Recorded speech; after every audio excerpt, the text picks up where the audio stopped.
This is the scene left by the aftermath of last night's tornado here in Mapleton, Iowa. As you can see around me, this home is completely flattened. It is only one of about 100 homes that have been either damaged or destroyed by the tornado. Jan Harmelink is legally blind, but in less than 2 weeks, he will undergo surgery in this room that will change that. It's something that he's always wanted but couldn't afford until now. That's because it's not going to cost him a dime. After only 2 months of serving in Iraq, Sergeant First Class Richard Shield was killed by a roadside bomb.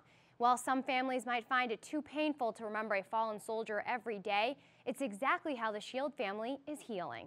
These ladies may not have gotten the royal invite, but no hard feelings, because they're having a royal party of their own, fit for a princess. They're bright, they're colorful, and luckily they're in full bloom. These tulips here at the Tulip Festival are a huge sense of pride for Orange City, but there were some concerns this year that they wouldn't last for their debut. That's right, Jenna. This group of protesters, which is made up of former employees and members of the Norm Waite Senior Y, say these problems have been going on for over 2 years. A Siouxland business is getting recognized today for their production of biofuels. A plaque will be presented to AG Processing, Inc. for their production of advanced biodiesel from soybean oil. The facility in Sergeant Bluff, Iowa is one of the 2 facilities that did this advanced production. I heard like a freight train kind of noise. I looked out the window and I saw a black funnel behind these houses. 60% of this small northwest Iowa town is damaged from an EF3 tornado that hit Saturday night. For some, the tornado left trees down in their yard and broken windows, while others are looking at rubble where their home once stood. It's probably a complete loss. I mean, the walls are knocked out and the roofs tore off on part of the building that is existing. The roofs tore off and it's pretty serious. The tornado brought over 100-mile-per-hour winds, but luckily residents had about a 10-minute warning to get to safety. Perhaps the reason there were no fatalities or serious injuries. I was more worried about my grandkids and my kids. Despite the outward appearances of Mapleton, residents we spoke with say it's just stuff, and the most important thing is that everyone is okay. We Are One.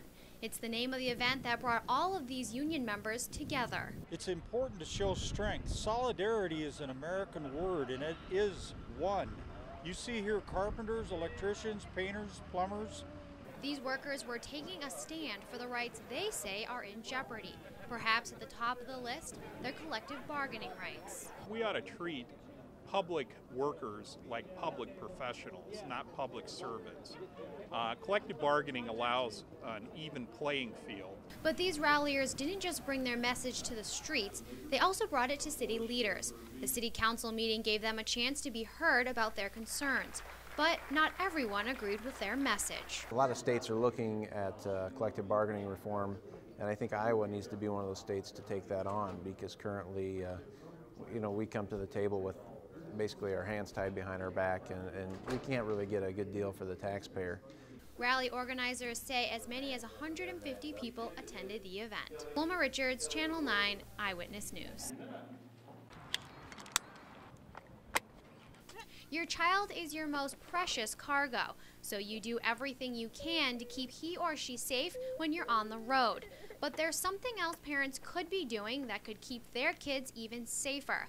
A new study says toddlers should be in a rear-facing car seat until they're 2 years old or 30 to 35 pounds. In a rear-facing car seat, the child sits with their back supported, and in a crash, the back of the seat comes forward and back with the child. And parents I spoke with say it's a change they would make even if it's not the law. I'd rather have her not get hurt. If it's safer that way, then I'll just leave her facing back.